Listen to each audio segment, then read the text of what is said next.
Welcome to week 4. In week 4, we're going to begin exploring our mobility and flexibility.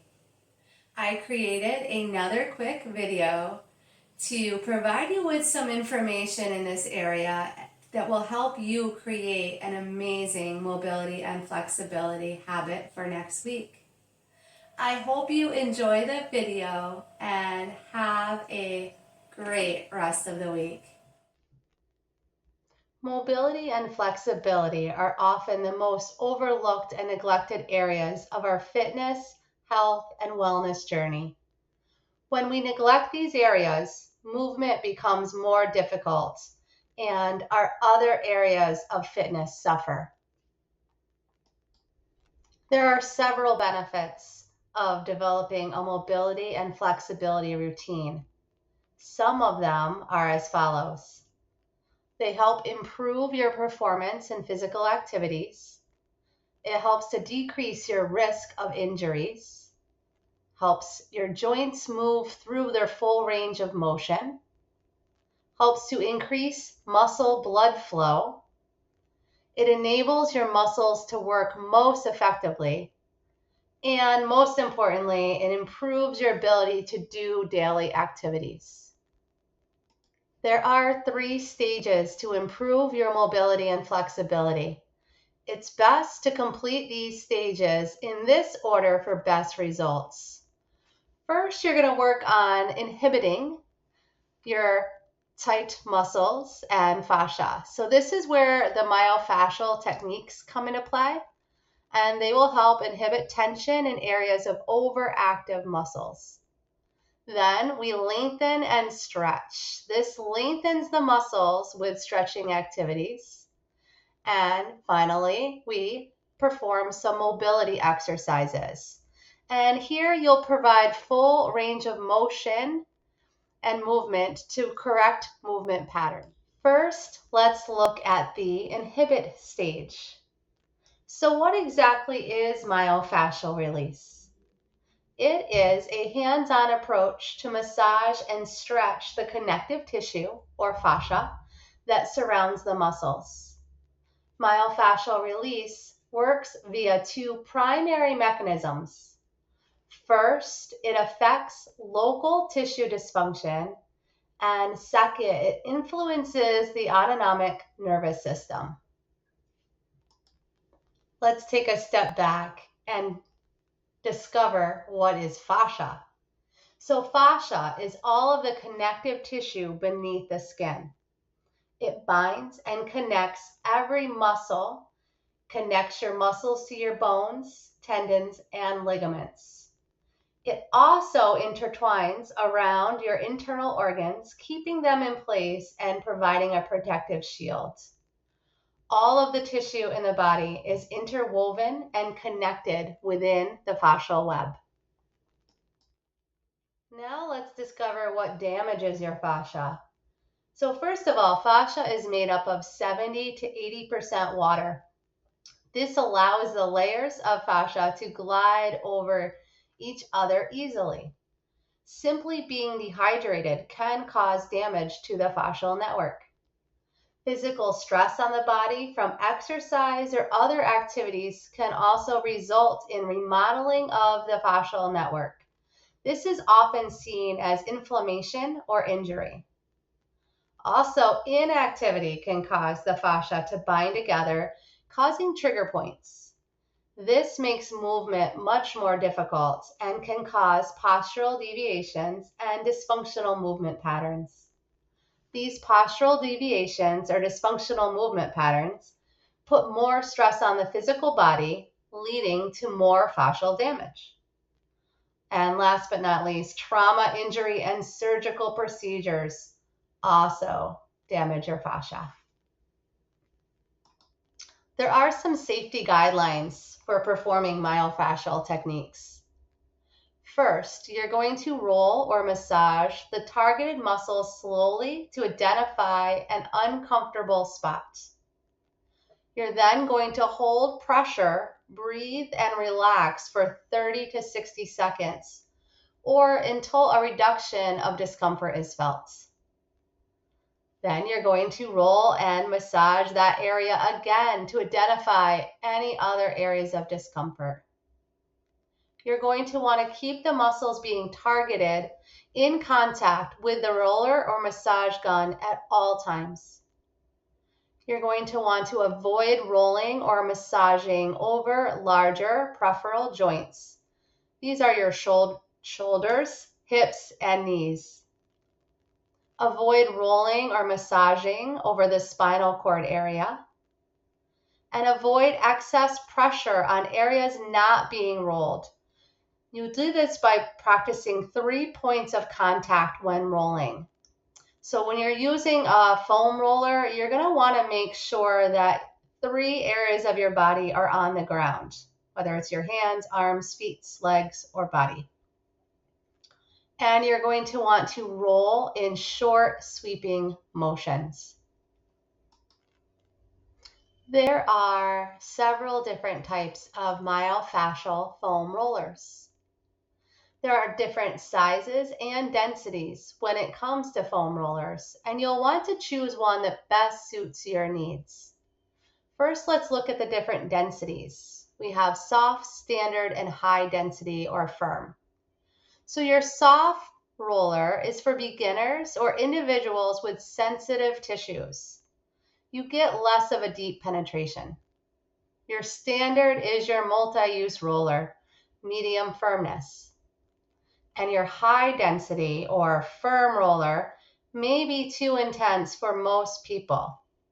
However, it works well for targeting large, dense muscle groups. So think about quadriceps or calves here. There are also different shapes and textures. So you have grid rollers, where there are ridges that provide more intense pressure, and these will go deeper into the muscle. There are half round rollers, and these are much more stable.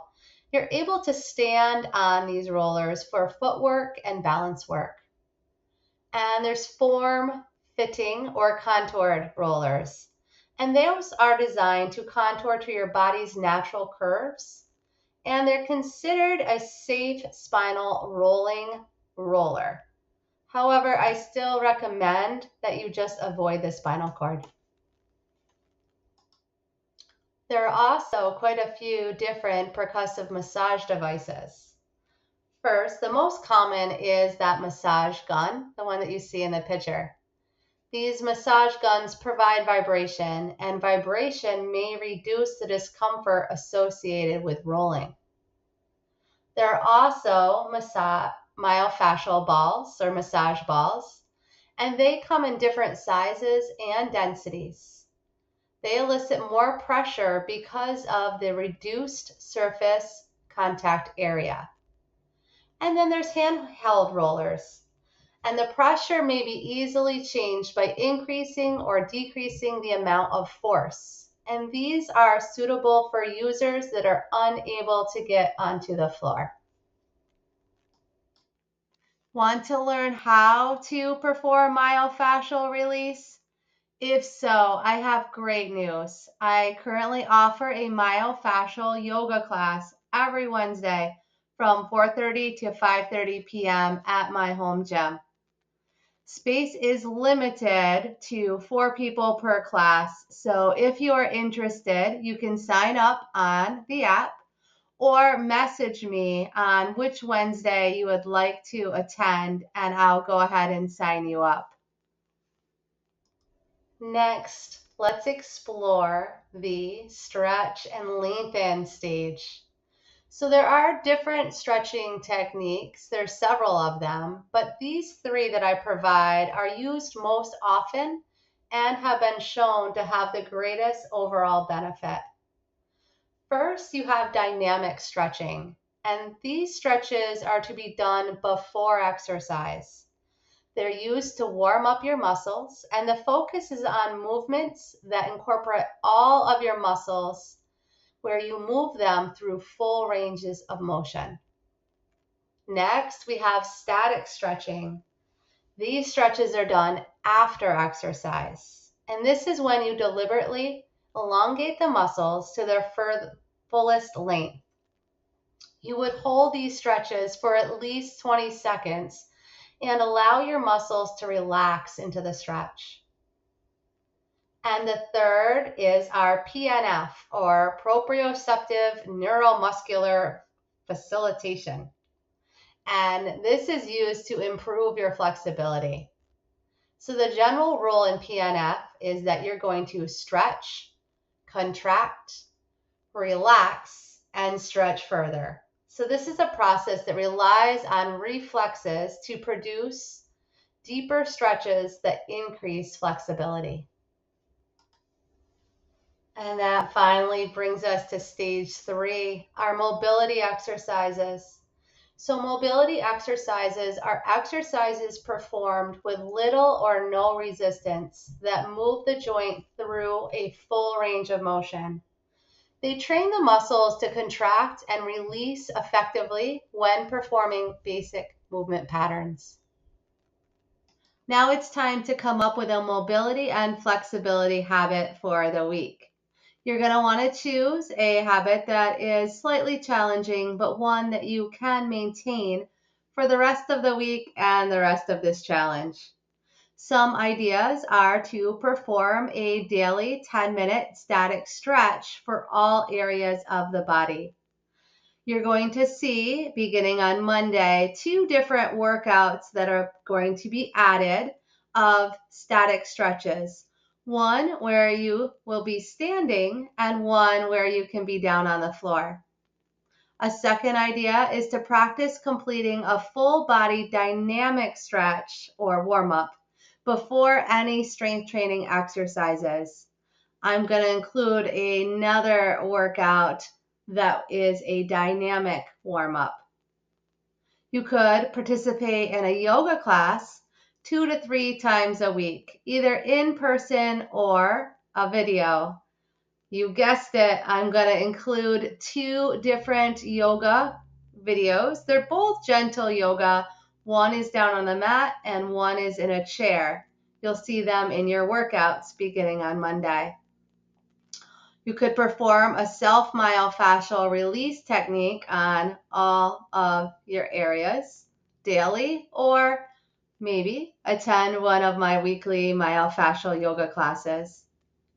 And the last idea I have here is to perform mobility exercises for any areas of concern daily. If you do have areas that you really think you might need some mobility exercises for, please message me and we could set aside a time for us to meet and discuss your concerns. Thanks for watching the video. Now it's up to you. You're going to begin your daily flexibility habit on Monday. As I mentioned before, I have added some flexibility workouts on the app for you to try, including the 2 full yoga classes. As always, if you have any questions or concerns, please feel free to message me by clicking on my little head at the bottom of your screen.